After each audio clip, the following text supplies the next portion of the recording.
जय Sai Ram. Welcome to वंदे हैं हम साईं के।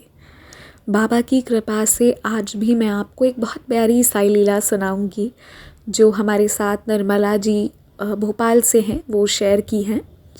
और ये रक्षाबंधन का है, 2021 का एक्सपीरियंस है। ये हुआ ये था कि ये उस साल अपनी आई के यहाँ चली गई थी, यानी अपनी मम्मा के घर ये गई थी राखी में।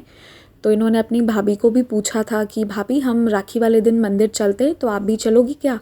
तो उनकी भाभी ने कहा कि देखते हैं, क्योंकि घर पे एक छोटा बेबी भी है तो पॉसिबल होगा तो जा पाएंगे। तो राखी के एक शाम पहले इन्होंने रुमाली राखी और जो भी सामग्री होती है ना रक्षाबंधन का, बाबा का पूजा का जो भी है, वो सब कुछ इन्होंने ले लिया था, रेडी कर लिया था। इनके मन में ये था कि मुझे बाबा को राखी बांधना है। तो नेक्स्ट डे ये 6:30 में मॉर्निंग में मंदिर में पहुंच गई और फिर पंडित जी जो हैं वो पीछे से आए और उन्होंने मंदिर के द्वार खोले।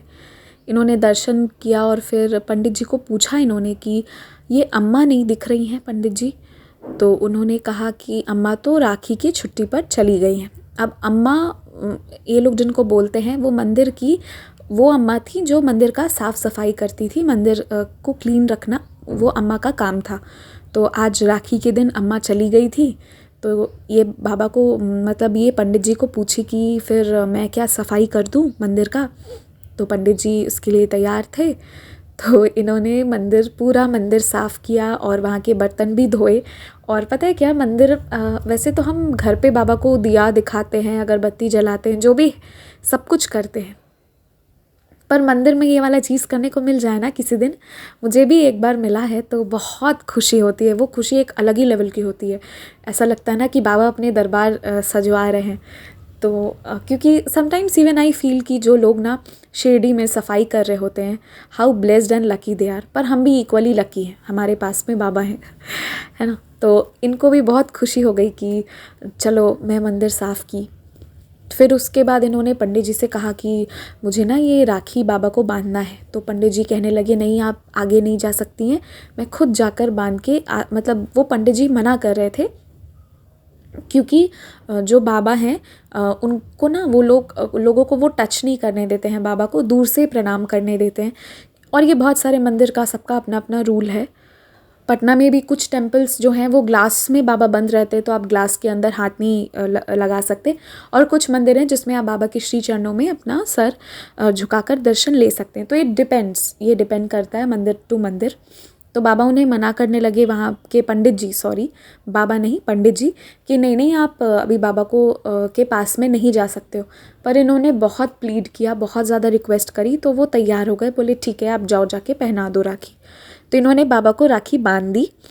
और राखी बांधने के बाद पंडित जी बोले कि आपको पता है आज की जो पहली राखी थी, ये जो दूसरे वाले पंडित जी हैं वो छुट्टी पर गए हुए थे, पर उन्होंने कही थी कि बाबा को पहले ये राखी बांधना, पर आज आपकी राखी सबसे पहले बंध गई। पंडित जी को सोचिए उसके बाद में याद आए, क्योंकि बाबा की मर्ज़ी होगी कि इनकी राखी बाबा को पहले ही एक्सेप्ट करना होगा, जो होता है बाबा की मर्ज़ी से। तो ये बहुत खुश हो गई। और मतलब ये बहुत ही प्यारी लीला हुई कि बाबा के मंदिर में सेवा देने का मौका मिला। फिर बाबा रक्षाबंधन के दिन राखी भी पहने और इन्हें गिफ्ट भी मिला। गिफ्ट में इन्हें ये मिला कि जो बाबा के ड्रेस थे, उन्होंने कहा कि हमें मिलेंगे, अगर एक्स्ट्रा हो तो लोग ले भी जाते हैं ना, बाबा की शॉल जो भी होती है, तो वो पंडित जी ने वो दे दिए। तो बाद में इन्हें रियलाइज़ हुआ कि अरे ये मैंने मांगा ज़रूर, पर ये तो राखी का गिफ्ट बाबा दे दिए अपना ही शॉल बाबा दे दिए राखी वाले दिन। तो ये इनका प्यारा सा एक्सपीरियंस था जो मुझे बहुत अच्छा लगा। और एक्सपीरियंसेस में वैराइटीज़ होनी चाहिए, हमेशा ऐसा नहीं होना चाहिए कि वन साइडेड हो कि सिर्फ बाबा हमारे लिए करते हैं। कभी कभी हमें भी बाबा के लिए बस प्यार होना चाहिए, कुछ इच्छा नहीं, बस बाबा बहुत सारा प्यार, आई जस्ट लव यू बाबा, ये वाला सीन भी होना चाहिए कभी कभी। तो ये वाला सिचुएशन था कि ये कितना प्यार से गई थी और ये सब कुछ इनके मन का बाबा करवा दिए। तो आप लोगों के भी कोई एक्सपीरियंस हो ऐसे ही, या जो भी हो, कोई भी एक्सपीरियंस हो ज़रूर शेयर कीजिए। और आप लोग ईमेल आईडी या इंस्टाग्राम के थ्रू शेयर कर सकते हैं।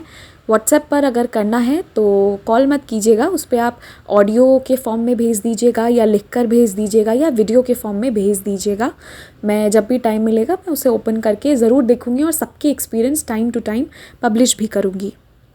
और इन बिटवीन मैं एक और बात बोलना चाहती हूँ, अगर किसी का एक्सपीरियंस श्री साईं सच्चरित्र जी के पारायण से जुड़ा हुआ स्पेशली है तो वो भी ज़रूर शेयर कीजिएगा, क्योंकि हमने कुछ एपिसोड्स किए थे ना, 8-10 एपिसोड हुए होंगे श्री साईं सच्चरित्र जी की महिमा पर, एंड बहुत सारे लोग जो हैं वो उसके बाद साईं सच्चरित्र जी पढ़ना शुरू कर दिए। तो ये क्रेडिट्स जो है ये बाबा को जाता है और उन सारे डिवोटीज़ को जाता है जो लोग अपने अपने अनुभव शेयर किए थे। तो इसीलिए मैं चाहती हूँ कि वीक में 2-3 दिन तो हम शेयर कर ही दें साईं सच्चरित्र जी का एक्सपीरियंस, जो मैं ऑब्वियसली मॉर्निंग में शेयर कर दिया करती हूँ 10-11 बजे। तो अगर किसी का हो तो वो भी शेयर कर सकते हैं, और भी कोई भी अनुभव हो तो ज़रूर बताइएगा। और बस बाबा पे विश्वास रखिए, बाबा जो हैं वो हर कुछ सुनते हैं, वो हर प्रॉब्लम से बाहर निकालेंगे। यहाँ कभी कभी देर होती है पर इस दरबार से कोई कभी खाली नहीं जाता। जय साई राम, स्टे ब्लेस्ड।